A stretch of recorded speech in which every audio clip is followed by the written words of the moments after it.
আলাইহি ওয়াসাল্লাম ইন্তেকাল করার পরে আবু বকর রাদিয়াল্লাহু তাআলা আনহু প্রথম খলিফা হলেন। খেলাফতি দৌর চলল, সময় অতিবাহিত হলো 2 বছর। কয় বছর? তারপরে হযরত ওমর রাদিয়াল্লাহু তাআলা আনহু খলিফা হলেন।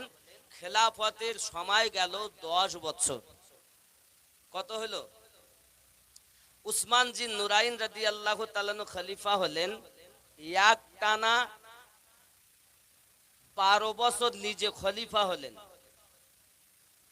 কত হলো? 12 আর 12।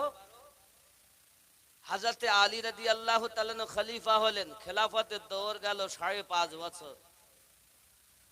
তাহলে 24 আর 5.5 কত হয়?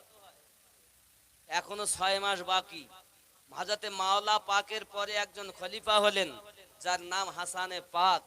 উনি খেলাফতি করলেন 6 মাস।